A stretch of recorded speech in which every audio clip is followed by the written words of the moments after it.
Oiê, segundão! Como vocês estão? Como foi essa última semana e os estudos? Eu sou a professora Aline de novo, aqui com a nossa sociologia maravilhosa, e hoje nosso tema é cultura como mercadoria. Lembrar o recadinho aqui de dar as presenças lá no Classroom, respondendo o exercício, que vocês vão mandar muito bem, porque vocês entendem tudo de sociologia. Então vamos lá. Cultura como mercadoria tem tudo a ver ainda com a indústria cultural, a gente já falou desse termo algumas vezes. Hoje a gente vai fechar esse tema da indústria cultural, tá? Então, por isso que a gente vai trazer com calma esse conteúdo da cultura como mercadoria. Nas aulas anteriores, então, a gente viu tudo isso: indústria cultural, meio de comunicação de massa e consumo e capitalismo. Então, essa indústria cultural utiliza esses meios de comunicação de massa, né? Que são a TV, a internet, o rádio, foram se modificando ao longo da história, e a partir de uma indústria do entretenimento e por esses meios vai disseminar hábitos e comportamentos culturais padronizados, unificados, tudo mais. Está relacionado com o consumo e o capitalismo, porque nós somos uma sociedade do consumo dentro desse sistema que queremos consumir cada vez mais e tal. Produção em larga escala, falamos bastante coisas, né? Então vamos focar agora na cultura como mercadoria. Retomando. Já abordamos o mercado de bens culturais de consumo e a noção de cultura como mercadoria. Trata-se de um mecanismo de controle dentro da sociedade de consumo. A produção em larga escala de elementos da cultura é um dos frutos do sistema capitalista em que vivemos. Então, foquem nessa parte aqui, ó. É um mecanismo de controle dentro da sociedade de consumo. O mercado, em geral, se dinamiza, atingindo até a esfera cultural, que também passa a ser transformada em mercadoria, né? Então, como já falamos várias vezes, que o mercado transforma muitas coisas em mercadoria e a cultura é um deles, né? Então, a música, o teatro, o cinema, tudo vai se transformar em mercadoria. Deixa de ser estritamente uma arte para ser uma arte a ser vendida, né? Você já se perguntou por que os hábitos e até os padrões de beleza sempre mudam? Com a propagação da cultura de massa, entra em cena um novo padrão de beleza, uma nova estética que influencia o gosto das pessoas. E com o estabelecimento do capitalismo e da sociedade moderna, isso veio a se transformar mais ainda. Então temos aqui a Barbie famosa, né, para representar um dos padrões de beleza, que já está sendo quebrado, tenho fé, mas por muito tempo o padrão de beleza tem sido, primeiro, pega pesado, né, no gênero feminino, na mulher. Você tem que ser alta, magra, loira, encorpada e magra ao mesmo tempo. E isso são os padrões para vender. A estética está dentro desse mercado também, né? Então a gente vai pagar por cirurgias, por maquiagens, não que seja só para isso, né? Mas a indústria da beleza ganha muito em cima desses padrões de belezas e desses padrões culturais que vão mudando. Então, se hoje o padrão é assim, há séculos atrás não era, né? A gente olha aquelas pinturas e as mulheres eram mais encorpadas mesmo, e aquilo era bonito. E aí vai mudando, e com o sistema capitalista isso vai mudando cada vez mais, porque a gente tem que vender coisas, a gente tem que vender hábitos de costumes, né? E esse é um exemplo da beleza, assim como as roupas, né? A gente só é bonito se a gente usa esse tipo de roupa que está na moda agora. E ao longo do tempo vai mudando também. Então, nos anos 80 era bonito usar a calça boca de sino, daí nos anos 90 era horroroso, e daí em 2010 já ficou super estiloso de novo. E é mais ou menos isso, né? Então, vai mudando esses padrões, e essa indústria que quer produzir coisas, padronizar, né, para vender para todo mundo, que está fazendo isso, né, ao longo do tempo. Vamos lá. O sistema capitalista percebe que uma massa emerge, sendo necessária a produção de mercadorias de consumo em geral para ela. Através disso, seria possível produzir elementos da cultura em larga escala. A partir do momento que se produz em série para o consumo do povo em geral, passa a existir um novo padrão de significações na visão de mundo, interferindo no que as pessoas pensam, sentem e agem, né? O que eu estava explicando mais ou menos para vocês. Então, esses padrões vão mudar toda a nossa visão de mundo. O que a gente vai comprar agora vai ter a ver com como a gente vai agir, né? E já vamos de quiz, então, sobre este conteúdo. O consumo e a cultura de massa estão relacionados na medida em que, letra A, o sistema capitalista produz mercadorias para um grande público consumidor baseado nos gostos impostos pelos padrões. Ou letra B, a sociedade do consumo nega um barateamento da mercadoria industrializada. Um tempinho para vocês responderem.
E aí, gente, o costume e a cultura de massa estão relacionados? Letra A.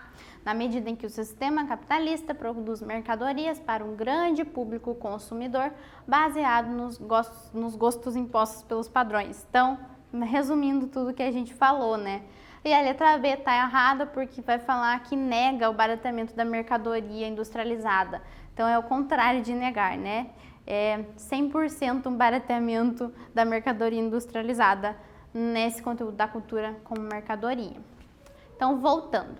Sabe aquela propaganda na TV que lhe deixou com uma vontade de tomar um refrigerante bem gelado em pleno dia de verão? ou aquele belíssimo carro, aquela casa dos seus sonhos, as roupas da última moda, os celulares de última geração.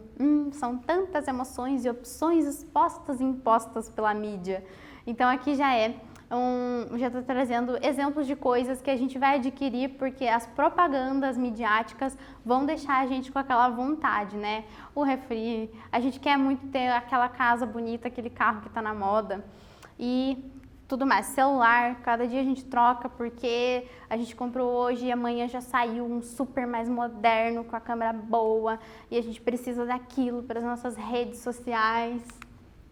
E realmente são muitas as opções. No entanto, tudo que é produzido pela indústria cultural custa dinheiro. Ou seja, podemos comprar se tivermos as condições financeiras. Então, aqui vai entrar o aspecto da desigualdade social, né? Então, a mídia está impondo tudo aquilo que a gente tem que ter, mas nem sempre a gente tem aquela condição financeira.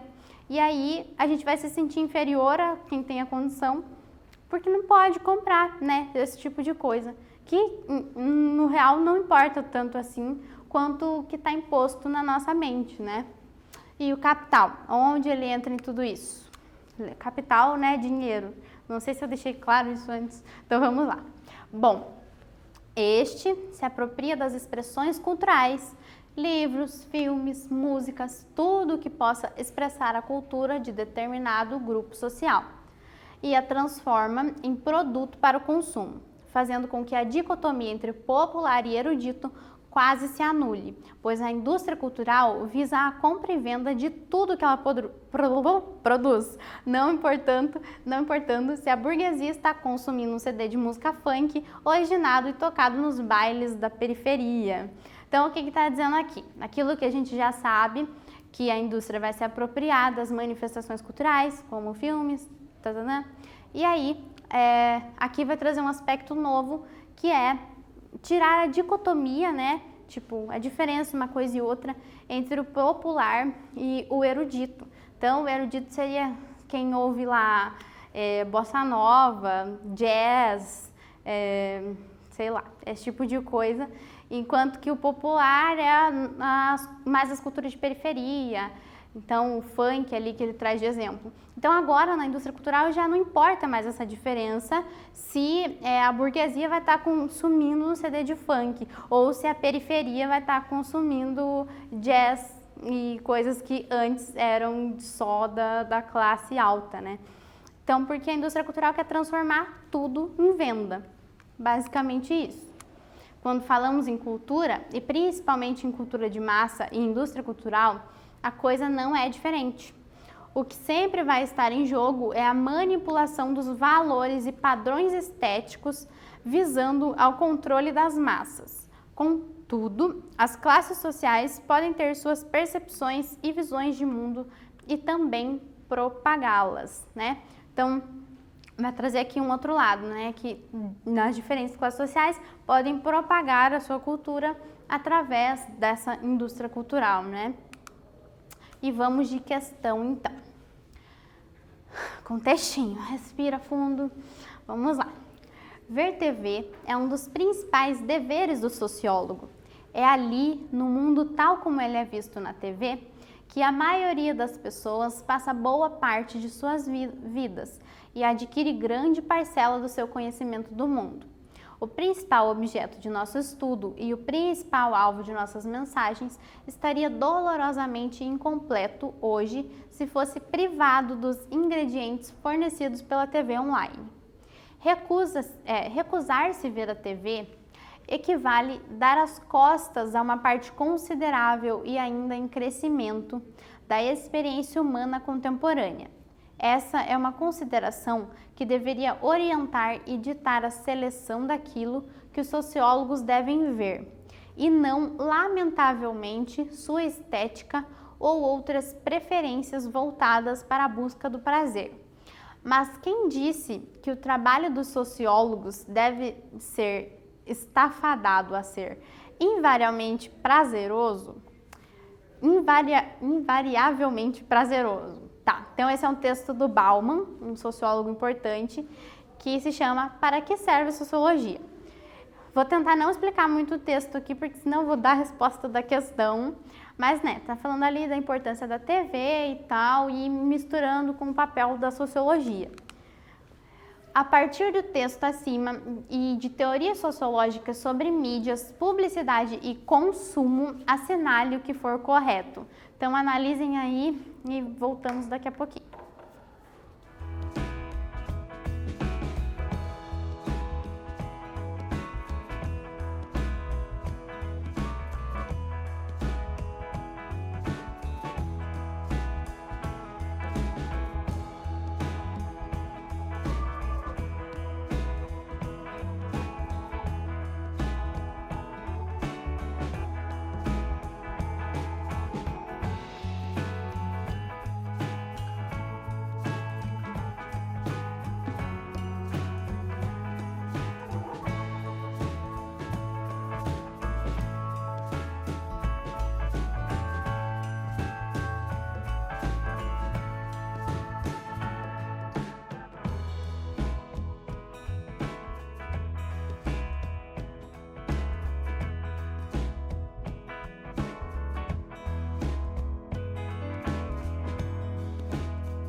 E aí, gente, leram o textão de novo? E aí, sobre teorias sobre mídia, publicidade e consumo, que é correto? Letra D. O papel social da TV como meio de expressão, canal midiático e mediador de publicidade e consumo a torna um fenômeno sociologicamente relevante. Ufa, então é isso.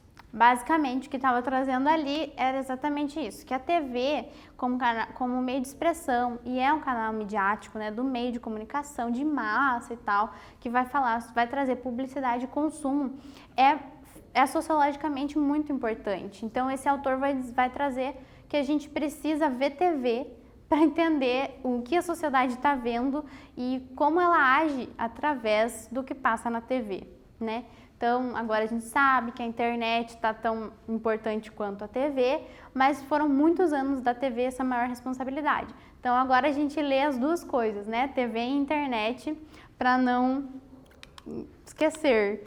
O texto é de 2015, né? Não é tão velhinho. Mas era tudo isso, então, trazendo que os sociólogos deveriam ver. Eu discordo desse finalzinho aqui, quem disse que o trabalho dos sociólogos deve ser invariavelmente prazeroso? Então, é bom assim assistir TV, né? Ou não, né? Mas geralmente é legalzinho. Então, vamos de uma segunda questão já sobre esse tema. Falava-se antes de autonomia da produção significar que uma empresa, ao assegurar uma produção, buscava também manipular a opinião pela via da publicidade. Nesse caso, o fato gerador do consumo seria a produção, mas atualmente as empresas hegemônicas produzem o consumidor antes mesmo de produzirem os produtos.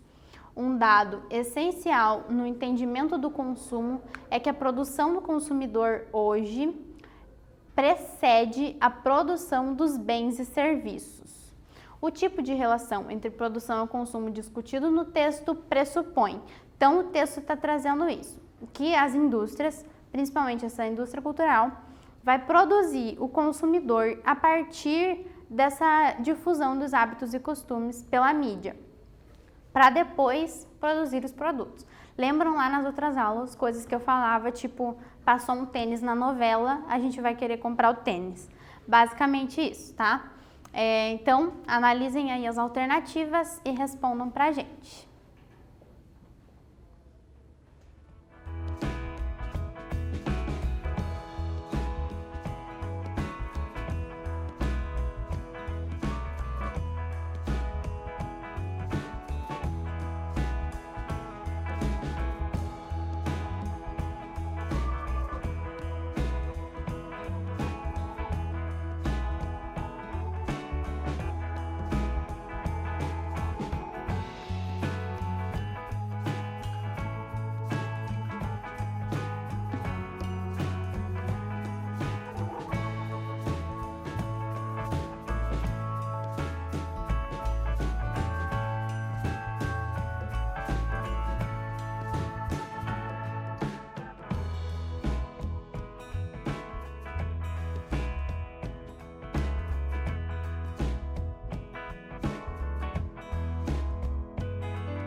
E aí, pessoas, qual que é a relação? É a criação de novas necessidades. Foi o que eu estava explicando para vocês, né? Era só para vocês sacarem mesmo essa ideia, então, que essa indústria vai trazer agora o que antes ela tinha que olhar os indivíduos para produzir a partir do que eles gostam. Agora é muito mais fácil se a gente dizer o que as pessoas têm que gostar para depois produzir coisas para elas comprarem, né? Então é simples a lógica, né? As outras questões estão erradas, basicamente porque não trazia coisas do conteúdo, né? Mas vamos continuar então, retomando para concluir isso tudo. Alguns aspectos da indústria cultural são o seu caráter coercitivo, que se caracteriza na imposição à padronização, colocando em igual patamar todas as diferentes manifestações culturais, ou seja, vem de uma imagem de harmonia, de uma cultura única, descaracterizando as diferenças.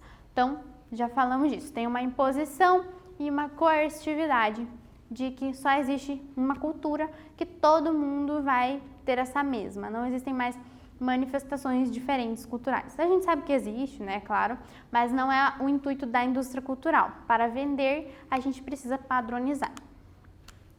Também a criação de uma falsa necessidade de consumo pelas propagandas, como já discutimos acima. Além de desestimular o público a refletir a respeito do que vê, uma vez que tudo é traduzido em forma de entretenimento, informação rápida e pronta, torna-se um meio de comunicação alienante, pois a maioria do público que somente tem acesso às informações relâmpago é geralmente passivo e não consegue refletir com clareza os acontecimentos sociais. Então, aqui trazendo um resuminho, né, desse conteúdo da indústria cultural. Então, traz essa questão da necessidade de consumo através das propagandas, e a questão do entretenimento como alienante, né, que a gente já falou, sobre o que é ser alienado. Então a gente confia naquela ideia ali e não vai refletir mais sobre outras questões que possam estar em jogo também. E aí essa questão das informações relâmpago, então a gente só vai ter aquela informação ali do jornal, da novela e mais nada.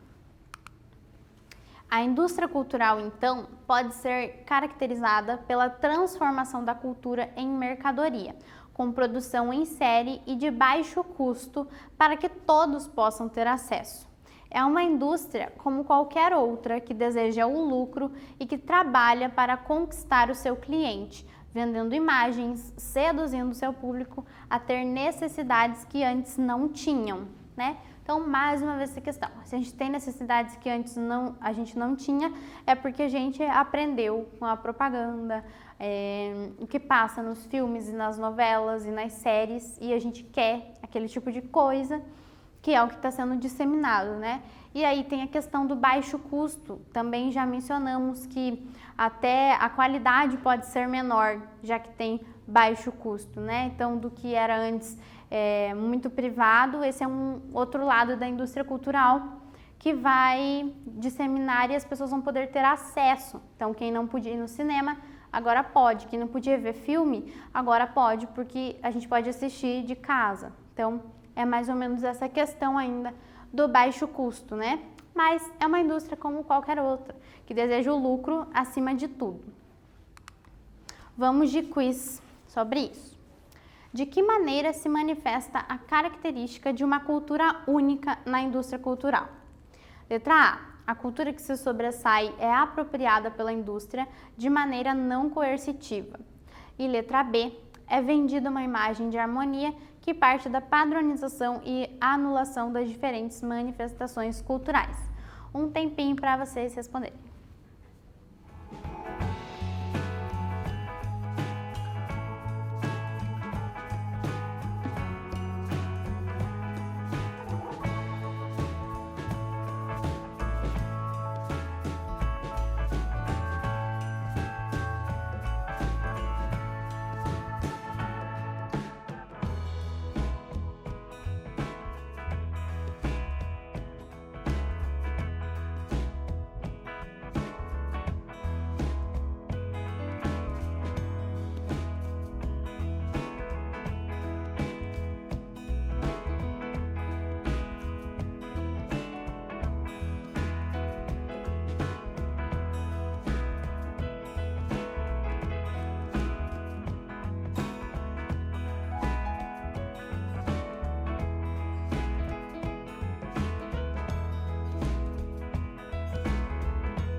Resposta letra B.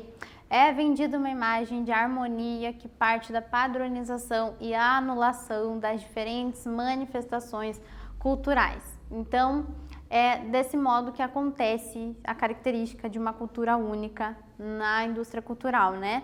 A primeira está errada porque vai trazer que uma cultura que se sobressai é apropriada pela indústria cultural. E a gente falou que nessa indústria não existe uma cultura melhor do que a outra, porque a indústria vai tentar vender todos os tipos, né? Vamos lá de uma última questão.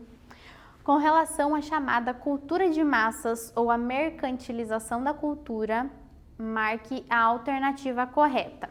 Tá, vou ler aqui com vocês. Então, mercantilização da cultura é a mesma coisa, né, que a gente está falando da cultura como mercadoria. Então, vamos lá. Qual que é a alternativa correta? Letra A. As modernas sociedades industrializadas desenvolvem uma produção cultural diversificada produzida pelas massas.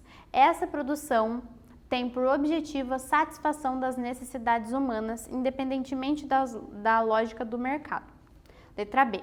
As sociedades modernas capitalistas têm como característica fundamental a produção do valor de troca, o que possibilita a existência de uma produção artística e cultural totalmente independente da lógica do mercado. Ou, letra C, há uma tendência na sociedade moderna capitalista de transformar tudo em mercadoria, fazendo com que o critério estético das pessoas passe a ser o mesmo das coisas. Esse critério funda-se na exterioridade e na lógica do mercado. Pensem aí.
Então, uma alternativa correta é a letra C, né?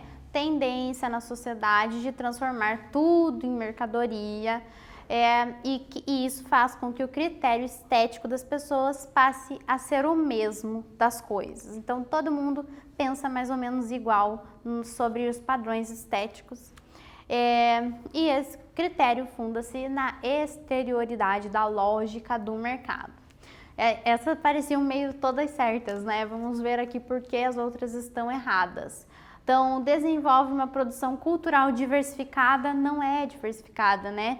E que independentemente da lógica do mercado. Então, tá errado, né? A gente sabe que é 100% dependente. E a letra B vai trazer, vamos ver, existência de uma produção artística e cultural totalmente independente também. Então, as duas eram ali no mesmo, era meio que pegadinha para ver se vocês estavam ligados. E é isto. Chegamos ao fim da temática da indústria cultural. Ficou claro a forma como a cultura é transformada em mercadoria na nossa sociedade? Acho que sim, que a gente falou bastante. E esse é um tema que a gente vê o tempo todo, né? Então a gente assiste TV ou usa redes sociais, vai no shopping. Não agora, não pode ir agora. Felizmente está fechado, mas quando voltar e não tiver acabado a pandemia, não vão ao shopping. Mas enfim, a gente vê essa coisa da moda acontecendo o tempo todo, né? Então é muito claro a gente pensar sociologicamente sobre uma coisa muito forte da nossa vivência, né? Aposto que curtiram esse tema tão atrelado à nossa realidade e fiquem ligados na próxima aula sobre consumo e sustentabilidade ambiental. Então a gente não vai mais falar da indústria cultural, mas ainda vai estar no espectro do consumo, que vai ser ainda sobre mais ou menos isso, né?